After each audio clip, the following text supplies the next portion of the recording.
it's because of his charisma. But his charisma doesn't come from him speaking. I believe it's his arm wrestling. If you would never hear Devon speak, but you just watch him arm wrestle, it's very hard not to be captivated, not to be amazed by it. What's up, guys? This is Coach Ray, and today we're gonna look at 3 times Devon Larratt made arm wrestling history. Again, I received a really interesting comment asking me, "What's your favorite no limits moment in arm wrestling?" So I start thinking, like, what is it? There are kind of many, but I pinpointed everything down to my top 3. So today we're gonna look at why these moments were huge for him and his career, and I also believe they were huge for arm wrestling because all these moments kind of happened out of nowhere, made something big, made a huge impact, and it wasn't just for Devon, it was also for arm wrestling. So I will start in chronological order. This is my favorite. This is for sure my favorite Devon Larratt moment. Devon Larratt was facing Tarasavakin in a Supermatch 2006. I really, at this point, I don't know that professional arm wrestling exists. I'm 16 years old, so I don't know nothing. So I saw this, I think 4 or maybe 3-4 years later, and I remember it just made such a big impact on me. I was like, oh my god, that's so cool.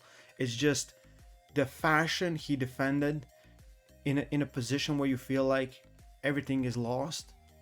So I think this was really big moment in time for arm wrestling and for Devon Larratt because I believe his first PL super match versus at that time Tarasavakin, who was considered one of the best in overall in any weight, I believe. His top roll was legendary. I believe Devon came in with a good plan on how to beat him. But he kind of did at some points, but I think Taras really adjusted and made it better for him. So let's just take a look at this. Talking with arm wrestlers from that time, who was there, who was watching, who was interested in this, they really thought that Devon has no chance, like zero chance, like few inches from the pad. You can see how close it is. It's really, really close. So I think Devon understood that he cannot break the hand of Tarasavakin. And if he will try to do it, he will lose his hand. So he's more of trying to stop him. Basically trying to stop him in a little bit of bone lock position where you kind of catch him in your side pressure and just focus on not losing your hand. Kind of letting it stay straight, not getting the cup, the curl, not focusing on that, but focusing on stopping him. Because in this position, Taras can really get drained.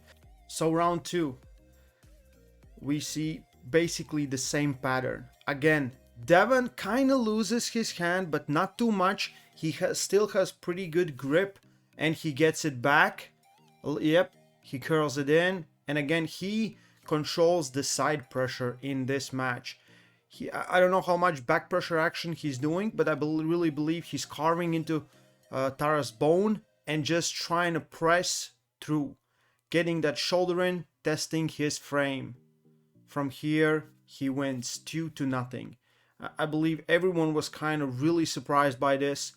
Round 3 comes along. Everyone knows what the plan is for both of these guys. So I believe that Devon cannot get in. He cannot get the cup in from the start. And Taras will not go in a hook with him. So Taras is trying to finish this match as quickly as possible. And I believe Devon had really been drained out. Taras did very good where he wasn't defending too much in that position. If he would have fought against, stayed there as long as possible, I believe he would have, burned out. But he was pretty smart. He still have some fuel, some energy left. So remaining rounds, it's very hard for Devon even to get the strap because Taras is so much trying to hold on to his hand, not letting it go, and just tries to pin him as fast as possible. And I think that's the best strategy he could do at that point, because he knew if the match would go a little bit longer the match goes, more chances for Devon there is. So that first and second match, the first one, yeah, this is my favorite moment in arm wrestling. One of many, to be honest. Yeah, I said, like, again, I made a video where I said my favorite arm wrestling match that I was in attendance to see, and everyone was like, nah, that's not the favorite, that's not number one. I'm like, for me it is. So again, for me, these three moments with Devon Larratt are really the best moments with him, in my opinion. So I was thinking, why do so many people like Devon Larratt? And it's because of his charisma. But his charisma doesn't come from him speaking. I believe it's his arm wrestling. If you would never hear Devon speak, but you just watch him arm wrestle, it's very hard not to be captivated, not to be amazed by it. Because most of the times it's very spectacular. He's ready to go to war. I believe that's it. He really is ready to go to war. Not every war you're gonna win, but you will try to win it at any cost possible, in any way or shape or form. And I think that's not something we see that much. And this is why Devon is one of those extraordinary arm wrestlers that we have. It's not that he's most accomplished. It's not that he's arm wrestling all the time number one, number two guys in the world and wins and loses with them. No, it's the fashion. It's like how he arm wrestles. I believe this is the it factor of Devon Larratt. If Devon never said a word, I think there would still be a cult following to his arm wrestling. Moment number 2, 2008 Arm Wars right hand Supermatch versus Chambersang. Everyone knows this moment in arm wrestling because at this moment Devon was ranked number 1 arm wrestler in the world after this match. The way he dominated this match, it's very, very impressive. And I like many people believe this was his prime. It sure looked like it. I don't know. It's very hard to say when arm wrestlers hit their prime. Against who opponent do they hit their prime? Because that's another thing. You can look very good pulling average arm wrestlers, but if you look really good pulling arguably the best in the world, that's the difference. I believe everything ended in a second round. First round is kinda touching up. I believe John already feels that Devon's hand is significantly better than his. This is why he's having to take a grip is so hard for John, and Devon looks very composed. I think that's the big difference here. Let's look at the start. Yeah, it's very easy. Like, John understood at this point that there was nothing he could put against Devon's hand. So round number 2 rolls around. So if you're Chambersang and you're like, okay, there's no chance for me to top roll this guy, what else can I do? And if you are John and you have this option of going in a hook, of course you're gonna go into the hook. So John catches him in a hook. John's hand control is still really good, even though sometimes you cannot top roll, he still can contain you. But in hook, again, the hand difference. Devon can climb, he's climbing, he's using his high hook, he's getting, again, higher position. So it's very hard for John to do anything from here. And I believe that's it. Round 2 was, you could wrap it up right here, in my opinion. There was not much you can actually do. The top roll, the hand control, everything was there on that day for Devon Larratt. He just, he really destroyed Chambersang in this match. Because really, if you look at it, there was nothing he could do. There was really nothing he could do. Devon was just toying with him. Yeah, maybe I'm starting to think that this was Devon's prime. But again, huge moment for Devon and arm wrestling. The number one crown changed. In this moment, it changed. It went from John to Devon, at least for some time. And again, Devon came into this match as a huge underdog and just dominated it. So, and this is kind of icing on the cake. 2012, Devon Larratt versus Andrei Pushkar. Arm fight in Vegas, 42, I think. Yeah. Devon, again, huge underdog. I have seen like interviews with Hajimura Zaluya where he said like there's no chance that that before the match he really thought that there's no chance that Andrei could lose. He's facing the great Andrei Pushkar, who was at that time, I think, like number one with the left, or maybe at least he was ranked number one. I think because it's for PL, yeah, champion belt. But Andrei was still very young, 26 or 27 years old.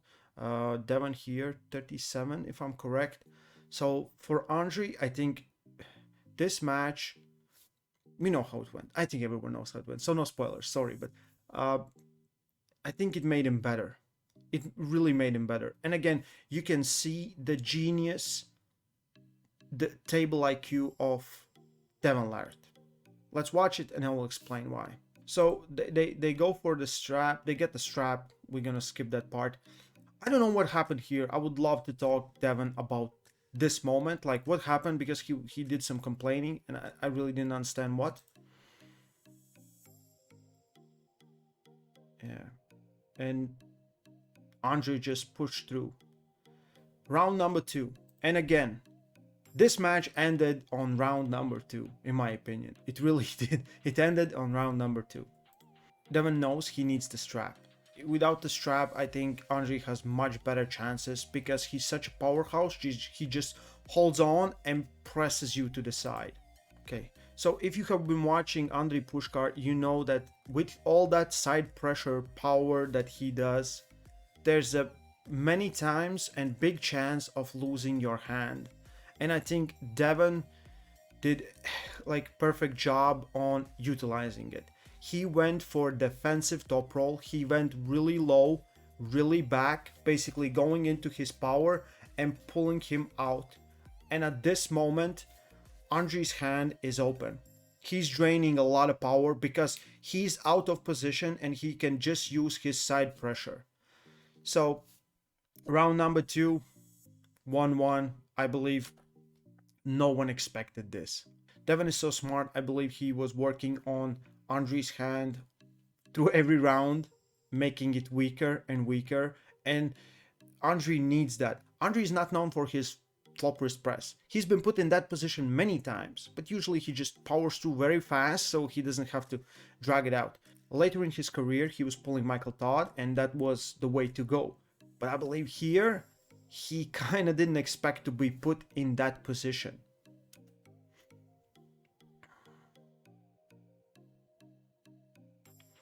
Yeah. So, great cup from Devon, stopping him with side pressure, posting really high, going a little bit in defensive position, and basically, to get really good arm wrestler out of your position, you want to put them out. You know, so if you allow them to go where they want to go, you're in a bad position. So you just want to either pull them back, hit the center out, or something. And Devon did an amazing job. And again, I see that Andrei is not very, comfortable pulling without the hand. Yeah, we can see. And as longer this match goes, more power from the hand Andrei is draining. And it's not just the hand, but he get much more exhausted. I believe he was much bigger weight-wise, and heavyweights lose strength exponentially. So it's really like two strong guys clash. Someone who is maybe 10-15% weaker can come next and just beat them all because they lose so much power so fast. So it's very smart what Devon is doing. We know this. And again, this was really unexpected and a huge moment. I remember when this happened and I remember how people reacted to it. No one kind of could believe it because Andre was this monster that was just going around destroying everyone. So it's very, it's really kind of crazy and amazing story together because again, huge underdog and made arm wrestling history. And the left hand match went to Devon. He became champ. Later he faced Denis Siplenko. We know how that match went, but I believe this really gave, like this match gave to the legend that is Devon Larratt, you know, and again in a really spectacular way. So yeah, this is from all the three moments, this is my second favorite moment. John versus him would be number three because it was just John, you know, he beat John. But yeah, so these are just my personal choice three moments when Devon made arm wrestling history. What are your moments? Give me some ideas about which arm wrestler you want me to talk next, or you know what video you want me to make. I really enjoy going thinking more deeply about all these things because Devon is something different in the space of arm wrestling. This is why people are so attracted to him. They want to see what he's doing, how he's arm wrestling, because he's so different, because he arm wrestles differently, because all the things he is, and I can really appreciate it. It's something unorthodox that we are seeing. It's something out of, you know, yeah,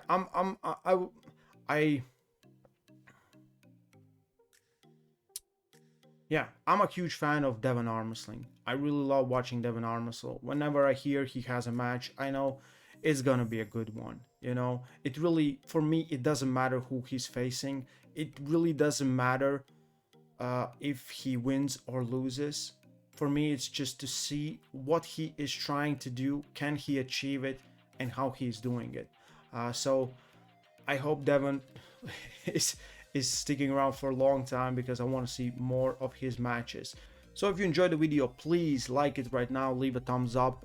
If you haven't subscribed to the channel, I would appreciate it. And if you want to support this channel, please become Patreon. Link is in description. I want to thank everyone who's already a Patreon and supporting this channel. Stay strong and love arm wrestling.